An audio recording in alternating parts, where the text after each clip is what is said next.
सभी साथियों को जय हिंद। दोस्तों, मैं आपका साथी, आपका मित्र डॉक्टर अशोक शर्मा एक बार फिर से आप सभी लोगों का आपके अपने YouTube channel doctor Ashok Sharma में स्वागत करता हूं। दोस्तों, इस सेशन में हम डेली करंट अफेयर्स डिस्कस करते हैं। डेली करंट अफेयर्स के कुछ ऐसे क्वेश्चंस डिस्कस करते हैं जो एग्जाम में अपनी जगह बना सकें। करंट अफेयर्स पढ़ने की एक सही अप्रोच जानने का प्रयास करते हैं। किस प्रकार के करंट अफेयर्स, क्योंकि सबसे बड़ी समस्या मुझे लगता है करंट अफेयर्स में है, आप जी चाहे वो चीज़ें पढ़ लेते हैं। बहुत से लोग पता नहीं किस किस प्रकार के क्वेश्चंस पढ़ाते हैं जिनका करंट अफेयर्स से कोई लेना देना नहीं होता है, जिनका एग्जाम में कोई लेना देना नहीं होता है। यदि आप रोजाना के 20-20, 15-15 करंट अफेयर्स के क्वेश्चन तैयार करोगे तो आपको कम से कम 8 महीने का करंट अफेयर्स एग्जाम में पूछा जाता है। तो आप सोच के देखिएगा कितना याद कर पाएंगे आप। तो आपके एग्जाम में कितना आपका अपने साथ ले पाएंगे, आपके दिमाग में कितना याद रह पाएगा। इसलिए बहुत जरूरी है, जो चीज आज आपको इंपॉर्टेंट लग रही है वो नहीं, जो आपको एग्जाम के लिहाज से आज के 3 महीने बाद, 2 महीने बाद भी वो इंपॉर्टेंट रहे, इस प्रकार के करंट अफेयर्स को पढ़ना चाहिए। बेटो, मेरी ये चौथी गवर्नमेंट जॉब है, मुझे पता है किस किस प्रकार से करंट अफेयर्स को पूछा जाता है। कल अपन करंट अफेयर्स का वीडियो नहीं बना पाए थे और उसकी वजह थी कि मेरी इलेक्शन में ड्यूटी थी, और इलेक्शन में किस प्रकार का हेक्टिक शेड्यूल रहता है आप सब जानते हैं। रात को भी काफ़ी लेट आया था, फिर भी मुझे लगा कि बच्चों को टाइम पे वीडियो मिलना चाहिए, तो आज आप लोगों के साथ ये डिस्कशन जारी है। पहला, टेस्ट क्वेश्चन। टेस्ट क्वेश्चन आज आप लोगों को इस क्वेश्चन के ऑप्शंस नहीं दूंगा मैं, आज आपको इस क्वेश्चन का आंसर कमेंट बॉक्स में लिखना होगा। लिखोगे तब आपको चीजें याद रहेंगी, लिखोगे तब आप, यदि आप सीरियस विद्यार्थी हैं तो। यदि आप सीरियस विद्यार्थी नहीं हैं, आपको सिलेक्शन नहीं चाहिए, तो फिर कोई बड़ी बात नहीं, आप नहीं लिखेंगे तो भी चल रहा है। लेकिन जो बच्चे वास्तव में सिलेक्शन चाहते हैं, जो बच्चों को जिद है सिलेक्शन की, जो कुछ इस बार विशेष करना चाह रहे हैं, उन बच्चों को लिखना चाहिए। आपको बेटा कम से कम 3 लाइन में इसका आंसर कमेंट बॉक्स में लिखना है। विशाखा गाइडलाइंस क्या है, इसका आंसर आपको 3 लाइन में लिखना है। जो जो बच्चे लिखेंगे निश्चित रूप से उनका जो तैयारी करने का स्तर है वो बढ़ेगा, उनके सिलेक्शन की जो संभावनाएं हैं वो ज्यादा हो जाएंगी। अब आज का पहला क्वेश्चन देखिएगा। हाल ही में राष्ट्रीय अंगदान दिवस मनाया गया है, यह प्रतिवर्ष किस दिन मनाया जाता है? आपको बताना है राष्ट्रीय अंगदान दिवस। नवंबर में बहुत सारे दिवस मनाए जाते हैं, तो आपको बताना है राष्ट्रीय अंगदान दिवस कब मनाया गया है। अभी मनाया गया है, तो राष्ट्रीय अंगदान दिवस मनाया जाता है 27 नवंबर को। ठीक है, इतना आपको याद रखना है। अब आपको ये बताना है कि 26 नवंबर को कौन सा दिवस मनाया जाता है। आप कमेंट बॉक्स में लिखेंगे 26 नवंबर को कौन सा दिवस मनाया जाता है। बहुत इंपॉर्टेंट दिवस मनाया जाता है। और ये भी लिख सकते हैं आप 26 नवंबर को कौन कौन से दिवस मनाए जाते हैं। एक से ज्यादा दिवस 26 नवंबर को मनाए जाते हैं। आप लिखेंगे 26 नवंबर को कौन सा दिवस मनाया जाता है। यदि आपको याद हो तो आप ये भी बताएगा कि 25 नवंबर को कौन सा दिवस मनाया जाता है। यदि आप कंटिन्यू वीडियो देख रहे हैं तो मुझे बताइएगा कमेंट बॉक्स में लिख के कि 25 नवंबर को कौन सा दिवस मनाया जाता है, 26 को कौन सा मनाया जाता है, और 27 को मैंने आपको बता दिया 27 को क्या मनाया जाता है, राष्ट्रीय अंगदान दिवस मनाया जाता है। ये चीज आपको याद रखनी है। और राजस्थान के जो विद्यार्थी हैं उनके लिए इंपॉर्टेंट यूं हो जाता है ये, क्योंकि राष्ट्रीय अंगदान दिवस के अवसर पर शुक्रवार को देश के पहले अंगदान स्मारक का उद्घाटन राजस्थान के जयपुर में हुआ है। ये इंपॉर्टेंट है। ऊपर वाला जो क्वेश्चन है ये निश्चित रूप से एग्जाम में नहीं भी पूछा जाए कोई इंपॉर्टेंट नहीं बनता है। बहुत सारे दिवस होते हैं, तो छोटे छोटे दिवस रोजाना किसी न किसी दिन कोई न कोई दिवस होता है। 365 दिन याद नहीं रख सकते, इसलिए हो सकता है अगर आपको याद रहता है अच्छी बात है, लेकिन ये क्वेश्चन बहुत इंपॉर्टेंट है। यहां से क्वेश्चन पूछा जाएगा, आप इसको अच्छे से क्लियर कर लें, इंपॉर्टेंट डाल लें। पहले हम बच्चे थे तब किसी भी क्वेश्चन को इंपॉर्टेंट लगाते थे, आप भी लगा लीजिएगा इसको। अंगदान स्मारक कहाँ स्थापित किया गया है? ये देश का पहला अंगदान स्मारक है जो जयपुर में इसका उद्घाटन किया गया है। मुख्यमंत्री अशोक गहलोत ने राजस्थान जयपुर में देश का पहला अंगदान स्मारक स्थापित किया गया है। अंगदान के प्रति जागरूकता बढ़ाने के लिए इसका उद्घाटन किया गया है। अंगदान मतलब आप सब जानते हैं कि जो आदमी मर जाते हैं वो अपनी अंग को दान करते हैं, जीवित रहते हुए भी अंग को दान करते हैं, वो अंगदान होता है। आगे देखिएगा, तमिलनाडु के बाद राजस्थान दूसरा प्रदेश है जहां सबसे ज्यादा अंगदान होते हैं। सबसे ज्यादा अंगदान कहाँ होते हैं अभी? तमिलनाडु में। पूछा जा सकता है सबसे ज्यादा अंगदान किस राज्य में होते हैं, तो सबसे ज्यादा तमिलनाडु में होते हैं, दूसरे राजस्थान में होते हैं। और उत्तरी भारत में, तमिलनाडु भारत के कौन से हिस्से में है? दक्षिणी हिस्से में है। ये देखिएगा तमिलनाडु यहाँ है, तो तमिलनाडु दक्षिणी हिस्से में, जबकि उत्तरी भारत में हम यहाँ हैं। उत्तरी भारत में सबसे ज़्यादा जो अंगदान किया जाता है वो कहाँ किया जाता है?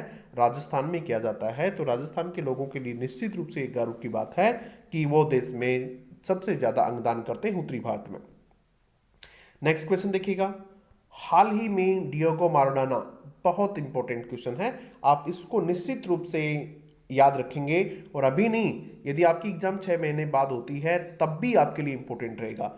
ये क्वेश्चन केवल आज नहीं, ये क्वेश्चन आपको 6 महीने बाद भी, राष्ट्रीय अंगदान स्मारक जो है 6 महीने बाद भी इंपॉर्टेंट रहेगा। आप उन क्वेश्चंस पे ध्यान दीजिएगा जो आज नहीं, कई बार हमें लगता है कि आज इंपॉर्टेंट है लेकिन 3 दिन के बाद में चीज़ें बदलती हैं, आपको लगता है नहीं यार इससे इंपॉर्टेंट घटनाएं तो और बहुत हो रही हैं, लेकिन वास्तव में जो करंट अफेयर्स तैयार करते हैं वो इस तरीके से तैयार करते हैं कि वे क्वेश्चन 6 महीने बाद भी इंपॉर्टेंट रहेंगे।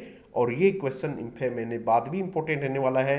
ये क्वेश्चन यदि साल भर में भी एग्जाम होती है, कोई भी एग्जाम, तो ये क्वेश्चन निश्चित रूप से इंपॉर्टेंट है। आपसे पूछेंगे डिएगो माराडोना का हाल ही में निधन हुआ है, ये किस क्षेत्र की प्रसिद्ध हस्ती थे, इनका संबंध किस क्षेत्र से था, आपसे पूछेंगे डिएगो माराडोना।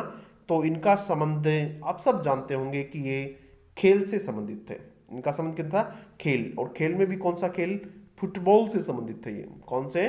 फुटबॉल से संबंधित थे। और फुटबॉल का तो इनको किंग कहा जाता था। जो भी फुटबॉल के जो फैन हैं वो सब जानते हैं कि डिएगो मैराडोना का स्थान फुटबॉल में कितना ऊंचा था। क्वेश्चन अलग अलग तरीके से आ सकते हैं। डिएगो आर्मेंडो मैराडोना, ये इनका पूरा नाम था, का संबंध किस देश से है? तो किससे भी? अर्जेंटीना से है। कौन से देश से भी? देखो पहले क्वेश्चन आ सकता है कि हाल ही में किस प्रसिद्ध फुटबॉलर का निधन हो गया है, तो आप बताएंगे प्रसिद्ध फुटबॉलर कौन थे? डिएगो माराडोना का निधन हो गया है। फिर पूछेंगे कि कौन से देश से थे, तो आप बताएंगे अर्जेंटीना से थे फुटबॉल खिलाड़ी, आप बता दिया। अर्जेंटीना के राष्ट्रीय टीम के वर्तमान प्रबंधक थे और पूर्व खिलाड़ी थे। इन्हें व्यापक रूप से आज तक का सबसे बेहतरीन फुटबॉल खिलाड़ी माना जाता है। ये होता है क्वेश्चंस की पकड़। आप लोगों को करंट अफेयर्स पढ़ना आना चाहिए कि कौन कौन सी करंट अफेयर्स के नाम से अपने दिमाग में कचरा मत घुसाइएगा, अपने दिमाग में बेवजह की बातें, क्योंकि आपके दिमाग की अपनी एक कैपेसिटी है। आपका दिमाग उस कैपेसिटी से बाहर नहीं जा सकता, चीज़ें तो उतनी याद रहेंगी। इसलिए कम पढ़ें लेकिन बहुत अच्छा पढ़ें, जो एग्जाम में आए वो पढ़ें। फुटबॉल खिलाड़ी, बेहतरीन खिलाड़ी, आज तक का बेहतरीन खिलाड़ी माना जाता है इस आदमी को। आगे देखिएगा, नेक्स्ट क्वेश्चन है, हाल ही में किस देश ने ग्लोबल वार्मिंग की स्थिति को देखते हुए जलवायु आपातकाल की घोषणा कर दी है? ग्लोबल वार्मिंग पे क्वेश्चन आता ही आता है। किस पे आता है? ग्लोबल वार्मिंग पे। क्या क्वेश्चन आता है? ग्लोबल वार्मिंग के लिए जिम्मेदार गैसेस का नाम बताइए।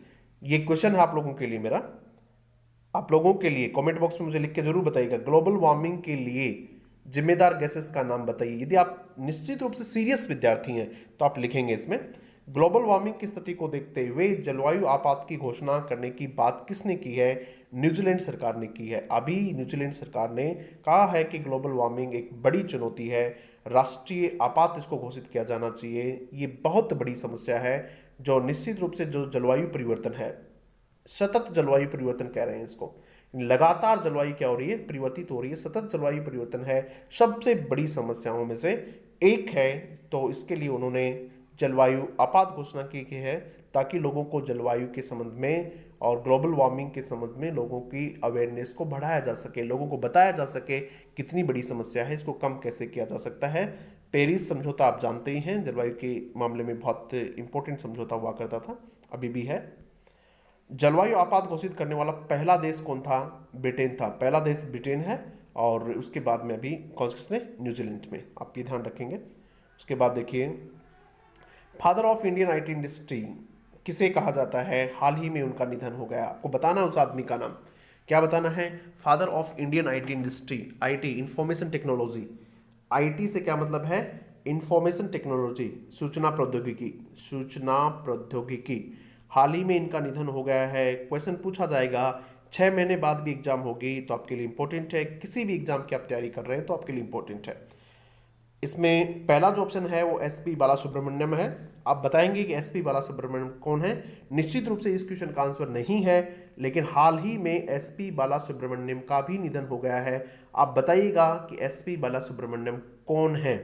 आप जानते हैं कि एसपी बालासुब्रमण्यम साहब को क्वेश्चन जरूरी नहीं है कि यहीं से पूछा जाए, क्वेश्चन यहां से भी पूछा जा सकता है। क्योंकि आज किनका निधन हुआ है, फादर ऑफ आईटी सेक्टर का आज निधन हुआ है, लेकिन 5-10-20 दिन पहले किनका निधन हुआ था, एसपी बालासुब्रमण्यम का निधन हुआ था। तो जब पेपर सेटर होगा तो उसके लिए तो ये भी इंपॉर्टेंट है, ये भी इंपॉर्टेंट है, ये भी इंपॉर्टेंट है। तो आपको इस प्रकार से चीजों को याद रखना। बताइएगा कौन है ये। रोकेलियन सुधाकर, इनका भी हाल ही में निधन हुआ है। आप बताएंगे कि ये कौन थे। ये तो मैं बता देता हूँ, चलो। एसपी बालासुब्रमण्यम लता मंगेशकर जी के साथ बहुत अच्छे अच्छे गाने गाते थे, तो ये सिंगर हुआ करते थे। रोकेलियन सुधाकर ये कॉमेडियन थे, भारत के जाने माने कॉमेडियन हुआ करते थे। फकीर चंद कोहली, ये फकीर चंद कोहली हैं जो father of Indian IT industry कहा जाता है इनको। हाल ही में इनका निधन हो गया है। किसी के नाम पे मत जाइएगा, फकीर होते हुए भी बहुत बड़ी काम किया इन्होंने, फकीर चंद कोहली। भारतीय कंप्यूटर उद्योग के कैप्टन कहे जाने वाले फकीरचंद कोहली का 96 साल की उम्र में अभी निधन हो गया है। भारतीय कंप्यूटर उद्योग के कैप्टन कहे जाते थे, father of Indian computer sector. उन्हें आईटी का पितामह भी कहा जाता था, the father of IT sector. वह भारत की सबसे बड़ी software consultancy company Tata consultancy services, Tata TCI, TCI का नाम आपने सुना होगा। टीसीआई के संस्थापक और पहले सीईओ थे कौन, फकीर चंद कोहली। इसलिए इंपॉर्टेंट बनता है question. Tata consultancy services TCI जो भारत की सबसे बड़ी सॉफ्टवेयर कंपनी हुआ करती है, उनके पहले सीईओ और क्या थे, संस्थापक थे। कौन थे बताइए भाई, फकीर चंद कोहली। क्या कहा जाता है इनको, father of Indian IT sector को इनको फादर कहा जाता है। हाल ही में इनका निधन हो गया है। आपको ये सब चीजें याद रखनी है। भारत में आईटी क्रांति में अगुवाई करने के लिए फकीर चंद कोहली को 2002 में पद्म भूषण भी मिला था। इस बात को आपको याद रखने की आवश्यकता नहीं है। मैं आपको सिर्फ ये बताना चाह रहा हूं कि कौन सी चीजें आपको विशेष रूप से याद रखने की आवश्यकता नहीं है। यदि आप बहुत अच्छी एग्जाम दे रहे हैं तो इनमें से क्वेश्चन आता है, निम्न में से कौन सा कथन सही नहीं है। फिर ये 3 चीजें आती हैं, तब ये इंपॉर्टेंट बन जाता है। अगर आपको कोई जिस तरह की रीट की एग्जाम है, मानो पटवारी की एग्जाम है, और भी कुछ छोटी छोटी एग्जाम जो होती हैं उनके लिए, पुलिस की, पटवार की, टीचर्स वगैरह की जो एग्जाम होती हैं, उनमें इस प्रकार के क्वेश्चंस पूछ लिए जाते हैं, तो आप उनको थोड़ा सा ध्यान रखेंगे। आगे देखिएगा भाई, भारत का पहला, बहुत इंपॉर्टेंट है, भारत का पहला मॉस या काई गार्डन का स्थापित किया गया है। भारत का पहला मॉस या काई गार्डन, काई जानते हो, थोड़ी सी हरे हरे रंग की काई वगैरह लग जाती है ना, उसको काई कहते हैं। काई कहाँ भी, उत्तराखंड में। उत्तराखंड के कहाँ, नैनीताल में, बायोडाइवर्सिटी के लिए नैनीताल में, नैनीताल जिले में स्थापित किया गया है भारत का पहला मॉस गार्डन नैनीताल में। क्वेश्चन नैनीताल भी आ सकता है, उत्तराखंड भी आ सकता है। इसका उद्घाटन किसने किया, इंपोर्टेंट क्वेश्चन है, इसका उद्घाटन किसने किया, वाटरमैन ऑफ इंडिया। सीधा क्वेश्चन ये आता है, वाटरमैन ऑफ इंडिया किसको कहा जाता है, राजेंद्र सिंह को कहा जाता है। प्रसिद्ध जल संरक्षण कार्य करता है कौन, बोलिएगा मेरे साथ, कौन, राजेंद्र सिंह। क्या कहा जाता है इनको, वाटरमैन ऑफ इंडिया कहा जाता है। तो हमने जानबूझ के इस क्वेश्चन को लिया है।